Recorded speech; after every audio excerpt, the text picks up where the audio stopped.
Once again, I'm going back over an old example, and I'm going to make use of the Z formula. Except this time it's not going to be very straightforward. Last time I just had to plug in some numbers, but now you can see they're asking me to convert from Z to X. And my formula is set up to give me Z, not to give me X. I need a formula that looks like this, where it's X and then there's a bunch of stuff on this side. So to do that, I'm going to need to rearrange this equation. And when you're rearranging an equation, so if you want to rearrange all of the different variables in this equation so that just x is on the one side, you're allowed to do that as long as you follow two rules. To undo any operation, perform the opposite operation.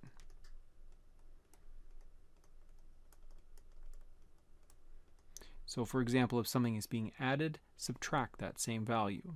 If something is being multiplied, divide that same value. So that's the first thing that I have to be making use of. The second thing I have to make use of is, and this is very important, whatever you do or whatever operation you perform to one side of an equation,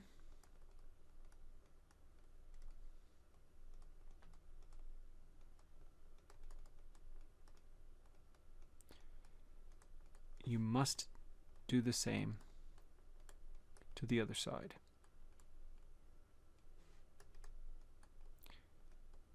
I guess I could have said that a little more concisely. I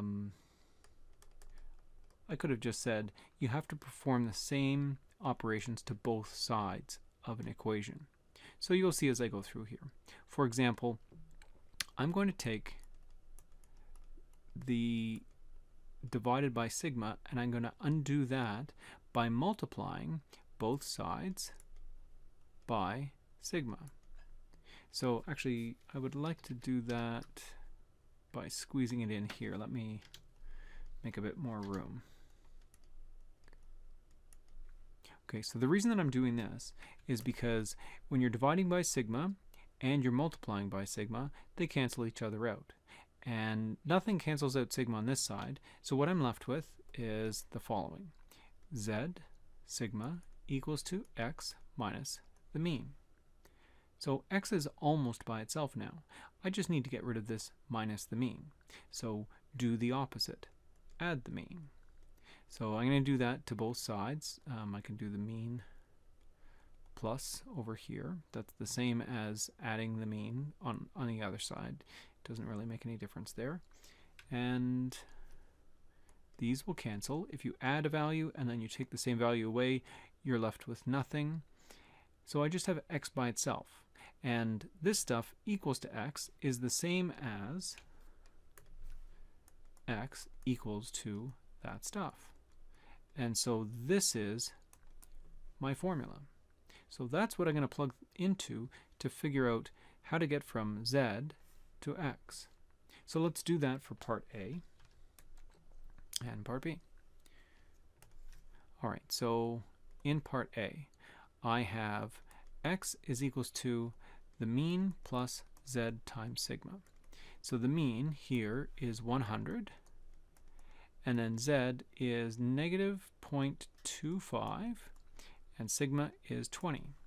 So this is 100 plus, or 100 minus a quarter of 20. So that's going to be 100 minus 5 is 95. And that's the same answer that I got the last time that I performed this, or that I went through this example without the formula. And so x is equals to 95 is what I get there. For part B, I can do the same formula because I'm still looking for x, this time just with different values to plug in.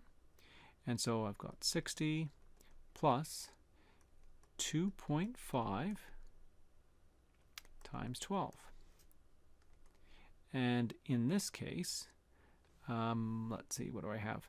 2.5 times 12, that's 24, and then half of 12 is going to bring it up to 30. So I've got 60 plus 30. And so this gives me 90. So x is 90, and again, that's what I got the last time that I did this. So it works out for both A and B.